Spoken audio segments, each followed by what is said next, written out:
যেখানে বর্তমান যুগে দাঁড়িয়ে ভালোবাসার কোনো মূল্যই নেই, সেখানে আনারকলি জাহাঙ্গীরের জন্য ভরা সভায় নিজের প্রাণ দেওয়ার কথা বলেছিলেন।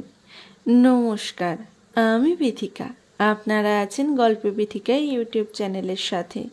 আশা করছি আপনারা আমার ভিডিওতে একটা করে লাইক করে দিয়েছেন। আজকে আমি আমার ভিডিওতে আনারকলির বিষয়ে বিশেষ কিছু তথ্য আপনাদের সামনে তুলে ধরার চেষ্টা করব। আচ্ছা, প্রথমেই বলে রাখি, আনারকলির আসল নাম নিয়ে কিন্তু বিতর্ক রয়েছে। কোথাও বলা হয় আনারকলির নাম ছিল নাদিরা বেগম, আবার কোথাও বলা হয় শরীফুন্নিসা। আনারকলির বাবা পেশায় ছিলেন ইরানের একজন ব্যবসায়ী। উনি আফ্রিকার উত্তর উপকূল থেকে বাণিজ্য জাহাজে করে ওনার বাবার সাথে যাত্রা করছিলেন। সে সময় ওনার বয়স ছিল 15 বছর। ওই জাহাজে জলদস্যুরা হঠাৎই হামলা করে বসে আর ওনার বাবাকে হত্যা করে ও ওনাকে অপহরণ করে নিয়ে যায় ইস্তাম্বুলের কৃতদাসের বাজারে। সেখানে এক পতিতালয়ে ওনাকে বিক্রি করে দেয়। ওইখানে ওনাকে মনোরঞ্জন করার জন্য বিভিন্ন রকম তালিম দেওয়া হয়। তারপর এক ধনী ব্যক্তির কাছে বিক্রি করে দেওয়া হয়। ওই ধনী ব্যক্তি তুরস্কের সুলতানের কাছে উপহার স্বরূপ আনারকলিকে পাঠায়। আবার ওই সুলতান আনারকলিকে পাঠায় সম্রাট আকবরের কাছে মনোরঞ্জন করার জন্য। আনারকলি ছিলেন বহুমুখী প্রতিভা সম্পন্ন। আকবর নববর্ষের অনুষ্ঠানে আনারকলিকে প্রথম উপস্থাপন করেন। আনারকলির ওই রূপে আকবর সহ সমস্ত সভাসদ আনারকলির প্রেমে পড়ে যায়, সাথে আকবরের ছেলে সেলিমও। আনারকলিও কিন্তু সেলিমকে দেখে প্রেমে পড়ে যায়। তাদের মধ্যে গোপনে কথাবার্তা শুরু হতে থাকে। ভালোবাসাও হয়েছিল। তারা জানতো যে তাদের ওই ভালোবাসার কথা যদি কেউ জানতে পারে তাহলে মৃত্যুদণ্ড পর্যন্ত হতে পারে।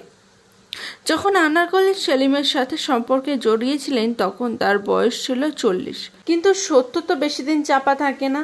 এইখানেও তাই হয়েছিল। রাজমহলে কানাঘুষো শোনা যেতে লাগলো সেলিম এবং আনারকলির সম্পর্কের কথা। আকবরের বিশ্বস্ত সভাসদ আবুল ফজল তাদের গোপনে রাখার সম্পর্ক ধরিয়ে দেয়।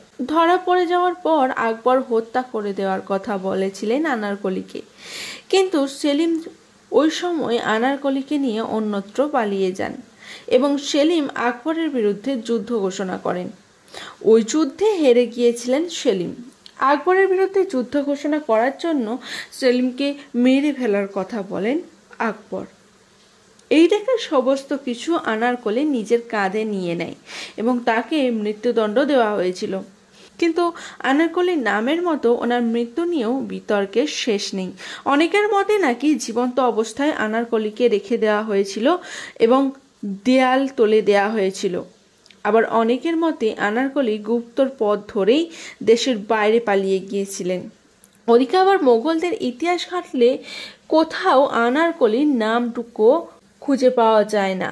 নাকি এই ঘটনাটি পুরোটাই মিথ্যা? তবে পাকিস্তানে একটি স্মৃতিসৌধ রয়েছে যেখানে একটি কবর রয়েছে এবং ওপরে লেখা রয়েছে, হে ঈশ্বর, আমি যদি আবারও একবার আমার প্রিয়তমার মুখটি দেখতে পেতাম তাহলে আমি তোমাকে সারা জীবন ধন্যবাদ জানাতাম। ওই কবর নির্মাণ করেছিলেন 1645 সালে সেলিম অর্থাৎ জাহাঙ্গীর। ঐতিহাসিকদের মতে জাহাঙ্গীরের ক্ষমতায় আসার পর তার প্রিয়তমা আনারকলির জন্য এই কবরটি নির্মাণ করেছিলেন। তবে এর কিন্তু কোনো লিখিত রূপ হিসাবে প্রমাণ নেই।